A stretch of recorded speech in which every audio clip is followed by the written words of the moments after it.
Même au Pacalou, là, on est encore tombé sur un truc bizarre au golf ce dimanche. Décidément, Smarty, c'est la période, là. Oui, oui, mon Pacalou, d'autant que tu fais une série là-dessus. Ouais, c'est pas faux, Smarty. Et donc? Eh bien, voilà. Au club, on a voulu faire une statistique sur l'influence de l'index et la prise d'un déjeuner au club le midi. Ah bon? Et pourquoi pas Smarty? Et alors? Bah, regarde mon Pacalou, c'est hallucinant. Ah oui, c'est vrai, c'est très drôle. Bon. Mais c'est une erreur classique, Smarty, hein, qu'on fait en confondant corrélation et lien de cause à effet. Allez, on voit ça ensemble. Alors revenons à ton graphe, Smarty, qui est d'ailleurs très bien réalisé. Merci, mon Pacalou, vous avez bien travaillé, hein? Oui, oui, Smarty, c'est bien. En tout cas, il démontre une corrélation forte, effectivement, entre le niveau de l'index et le déjeuner le midi au club. Le pourcentage de gens qui vont déjeuner le midi au club. Oui, c'est ça quoi que je disais, mon Pacalou. C'est ce que tu disais, Smarty. Oui, oui, c'est ça.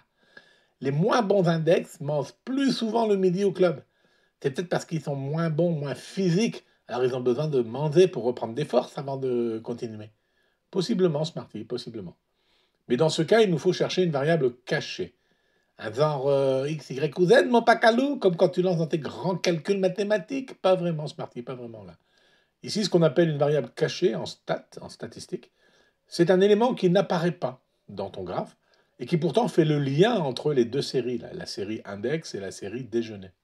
Dans notre cas, je pense qu'il s'agit du fait que souvent les plus faibles index qui débutent ne jouent que des 9 trous. On peut faire ça à Montesco, donc ils en profitent.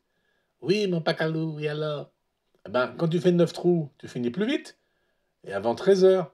Et comme tu es là au clubhouse avec des amis sympas et un menu attirant, ben tu manges. Et le 18 trous, lui, il n'a pas fini son round, alors il saute le déjeuner. C'est ça, mon Pacalou? C'est exactement ça. On trouve plein de stats hallucinantes avec variables cachées, et ça peut être très très trompeur. Regarde ce graphe. Plus on mange de chocolat, plus on a de prix Nobel. C'est délirant, mon Pacalou. Et c'est pourtant avéré. Mais de fait, il faut utiliser une variable cachée pour comprendre le lien entre les deux séries de données, qui, elles, n'ont pas de lien de cause à effet. C'est pas facile à faire, je ne trouve pas. Hein.